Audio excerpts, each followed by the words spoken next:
ನಮ್ಮ ಜೀವನದಲ್ಲಿ ಕಳೆದುಕೊಂಡವುಗಳ ಬಗ್ಗೆ ಯೋಚಿಸುತ್ತಾ ಕುಳಿತರೆ ಇರುವುದನ್ನೂ ಸಹ ಕಳೆದುಕೊಳ್ಳಬೇಕಾಗುತ್ತದೆ ಎಂಬುದನ್ನು ನೆನಪಿಟ್ಟುಕೊಳ್ಳಿ.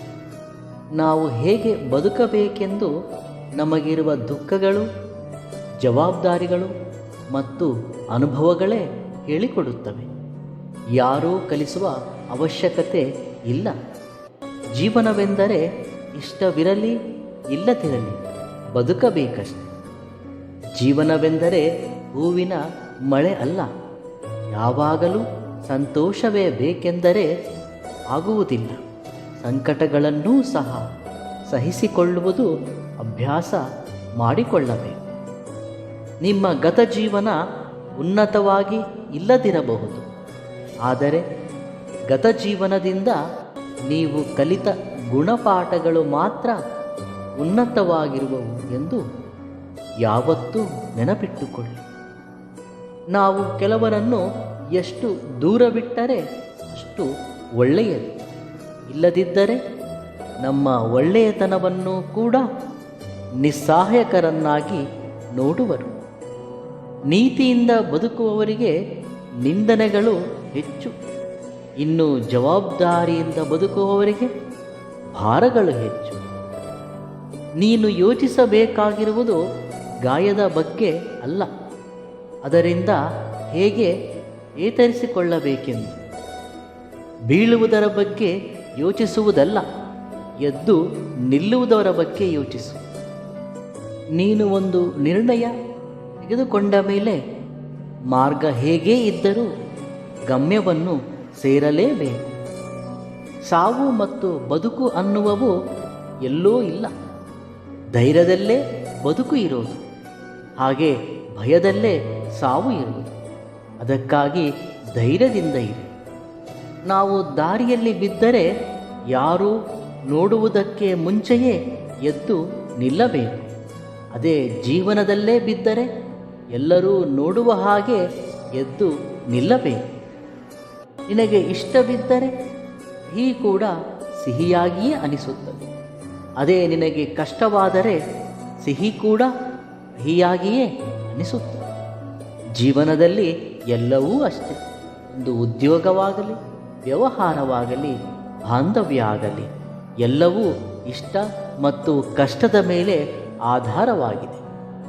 ನಿನ್ನ ಮೌಲ್ಯವನ್ನು ಯಾರು ಅರ್ಥ ಮಾಡಿಕೊಳ್ಳುವುದಿಲ್ಲವೋ ಅವರನ್ನು ಕಾಳಜಿ ವಹಿಸಬೇಡ. ಅದೇ ನಿನ್ನ ಮೌಲ್ಯವನ್ನು ಯಾರು ಅರ್ಥೈಸುವರೋ ಮತ್ತು ಗೌರವಿಸುವರೋ ಅವರನ್ನು ಅಶ್ರದ್ಧೆ ಮಾಡಬೇಡ. ನಿಜವಾಗಿಯೂ ನಿಮಗೆ ಒಳ್ಳೆಯದನ್ನು ಬಯಸುವುದಾದರೆ ನಿಮ್ಮ ಬಗ್ಗೆ ಇತರರ ಹತ್ತಿರ ಕೆಟ್ಟದನ್ನು ಮಾತನಾಡುವುದಿಲ್ಲ. ನೀನು ಮಾರ್ಗ ಮಧ್ಯದಲ್ಲಿ ಕಲ್ಲಾಗಿ ಇರಬೇಡ. ಯಾರೋ ಒಬ್ಬರು ಒಡೆದಾಕುವರು. ಊರ ಆಚೆಯ ಬೆಟ್ಟದ ಹಾಗೆ ಇರು. ಮುಟ್ಟಲು ಸಹ ಯಾರೂ ಬರುವುದಿಲ್ಲ. ವ್ಯಕ್ತಿತ್ವ ಅನ್ನುವುದು ಬರವಣಿಗೆಯಲ್ಲಿ ಬರೆಯುವುದಲ್ಲ, ಹಾಗೆ ಮಾತಿನಲ್ಲಿ ಹೇಳುವುದಲ್ಲ, ಕೇವಲ ನಡವಳಿಕೆಯಿಂದ ತೋರಿಸುವುದು. ನಂಬಿಕೆ ಅನ್ನುವುದು ಒಂದು ಶಕ್ತಿ. ಆ ಶಕ್ತಿಯನ್ನು ನೀನು ಉಳಿಸಿಕೊಳ್ಳದಿದ್ದರೆ ಯಾವುದೇ ಬಾಂಧವ್ಯ ನಿನ್ನ ಜೊತೆ ಇರುವುದಿಲ್ಲ. ಅಂದುಕೊಂಡದ್ದೆಲ್ಲ ಆದರೆ ಮನುಷ್ಯ ಈ ಭೂಮಿ ಮೇಲೆ ನಿಲ್ಲುವುದಿಲ್ಲ. ಅದಕ್ಕೆ ಭಗವಂತ ಪ್ರತಿಯೊಬ್ಬರ ಬದುಕಲ್ಲಿ ಒಂದು ಕೊರಗನ್ನು ಇಟ್ಟಿರುತ್ತಾನೆ. ಯಾವತ್ತಾದರೂ ಒಂದು ದಿನ ಬಿಟ್ಟು ಹೋಗುವುದೇ ಅಂತ ಗೊತ್ತಿದ್ದರೂ ಬಿಡಿಸಿಕೊಳ್ಳಲಾರದಷ್ಟು ಬಾಂಧವ್ಯವನ್ನು ಬೆಳೆಸಿಕೊಳ್ಳುವುದೇ ಮನುಷ್ಯನ ಅತಿ ದೊಡ್ಡ ದೌರ್ಬಲ್ಯ.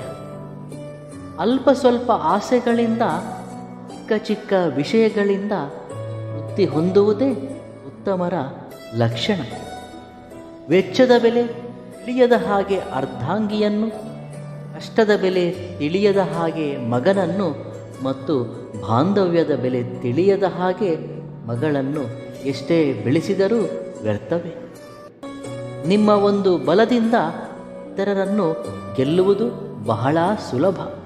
ಅದೇ ನಿಮ್ಮ ಒಂದು ಗುಣದಿಂದ ಇತರರನ್ನು ಗೆಲ್ಲುವುದು ಬಹಳ ಕಷ್ಟ.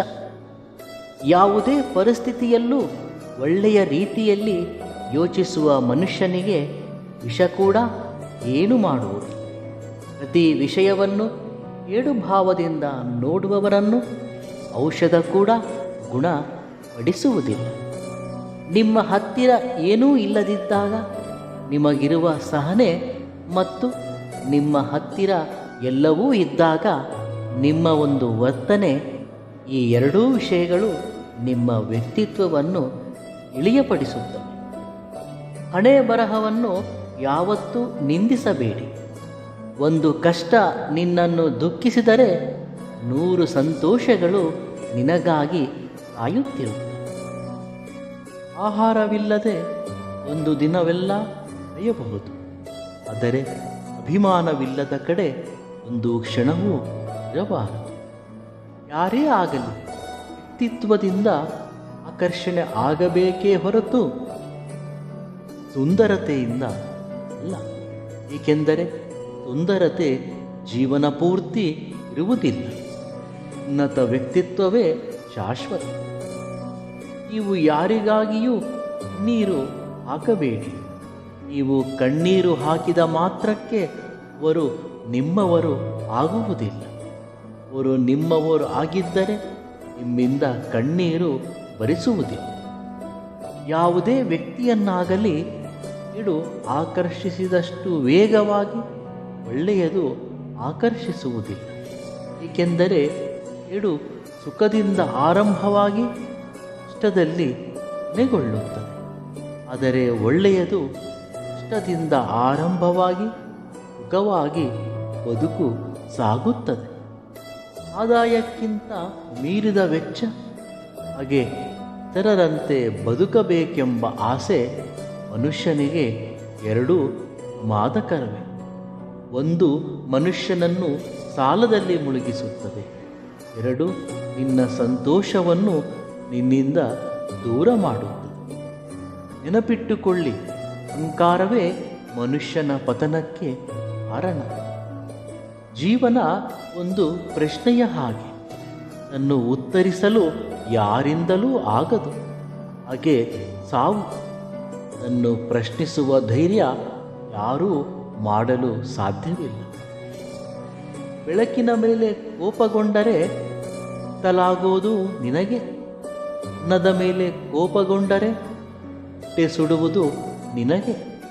ಹಾಗೆ ಇಷ್ಟವಾದವರ ಮೇಲೆ ಕೋಪಗೊಂಡರೆ ಬಂಟಿಯಾಗುವುದು ನೀನೇ. ಜನರು ಪ್ರೀತಿಯನ್ನು ಮಾತ್ರ ಸ್ವೀಕರಿಸುವರು, ಇನ್ನ ಕೋಪವನ್ನಲ್ಲ. ಪ್ರೀತಿಸುವ ವ್ಯಕ್ತಿ ಕೋಪಗೊಂಡರೆ ಸ್ವೀಕರಿಸುವ ಮನಸ್ಥಿತಿ ಇರುವವರು ವಿರಳ. ಧೈರ್ಯದಿಂದ ಇರಿ, ಶಾಂತಿಯಿಂದ ಇರಿ, ಸಮಾಧಾನದಿಂದ ಇರಿ. ಖಂಡಿತವಾಗಿಯೂ ಎಲ್ಲವೂ ಒಳ್ಳೆಯದೇ ಆಗುತ್ತದೆ.